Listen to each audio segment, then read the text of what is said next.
మంచిర్యాల నుంచి ఆదిలాబాదు నిర్మల్ పోయేటోళ్ళకైతే తిప్పలు తప్పినట్టే. ఇక ఇన్నొద్దులు కవ్వాల్ పుల్లల జంగళ్ళకెళ్ళి పెద్ద బండ్లను ఓనియకపోతుండే కదా, కానీ ఇప్పుడు పెద్ద బండ్లను జంగళ్ళకెళ్ళి ఓనియచ్చు. జంగల్ రూట్ల రువ్వట్ల పోదామనుకుంటున్నారేమో, దానికి కూడా కొన్ని షరతులు ఉన్నాయి. అదేందన్న తెలవాలంటే గీ ముచ్చటం తినరా పోర్రి. మంచిర్యాల ఆదిలాబాద్ నిర్మల్ ఇట్లా తిరిగే పబ్లిక్ ఎన్నడు సందో కళ్ళల్లో కాకర పువ్వత్తులు పెట్టుకుని ఎదురు చూస్తున్న ఆశలు ఇప్పుడు నిజమైనవి. కవ్వాల్ టైగర్ జోన్లో పెద్ద బండ్లకు నో ఎంట్రీ అనే రూల్ని ఎత్తేసిరు ఫారెస్ట్ వాళ్ళు.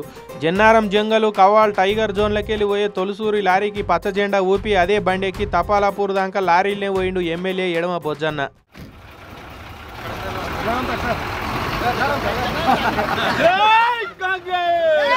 కవ్వాల్ టైగర్ జోన్ చేసినాక ఫారెస్ట్ వాళ్ళు మస్తు రూల్స్ పెట్టిరు. రాత్రి జంగల్ రూట్ల రాకపోకలు బంద్ పెట్టిరు, పెద్ద బండ్లను మోనియకుండా రూల్ తెచ్చిరు. ఇక ఈ రూట్లో పోయేటోళ్ళ తన టోల్ కూడా వసూలు చేసిరు. అయితే షానేన్ల సంది పెద్ద బండ్లను కూడా ఇట్లకెళ్ళి ఓనియలే. ఆదిలాబాద్ నిర్మల్ పోవాలంటే తిరిగి పోవడైతుండే, టైం ఖరాబు పైసలు ఖరాబు అవుతున్నాయని జనాలు ఎన్నట్టుంచో జంగల్ శాఖలతోటి జంగు చేస్తున్నారు. గౌరవ ముఖ్యమంత్రి గారు కొండా సురేఖ గారు పీసీఎం అడే శాఖ అంతా కూడా నిర్ణయం తీసుకున్నది మన బాబు కోసం. అయితే ఖానాపూర్ ఎమ్మెల్యే ఎడమ బొజ్జన్నే ముంగడబడి సర్కారును ఫారెస్ట్ వాళ్ళను ఒప్పించి జంగాలకెళ్ళి పెద్ద బండ్లు పోయేటట్టు పర్మిషన్ సాధించుకొచ్చిండు. ఇక జంగాలకెళ్ళి రప్పున పోదామని చూస్తే నడవది, ఖచ్చితంగా స్పీడ్ లిమిట్ పాటియాలంటున్నాడు ఎమ్మెల్యే బొజ్జన్న.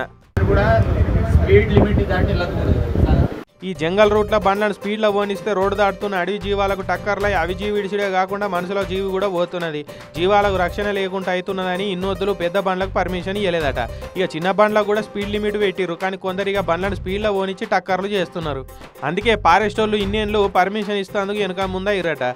ఇక అట్లా ఇచ్చిన పర్మిషన్ మళ్ళీ బంద్ కావద్దంటే బండ్లు నడిపేటోళ్ళు బాధ్యతతోటి బండ్లు నడపాలి, జీవాలకు కీడు చేయకుండా పోవాలని ఫారెస్ట్ వాళ్ళు చెప్తున్నారు.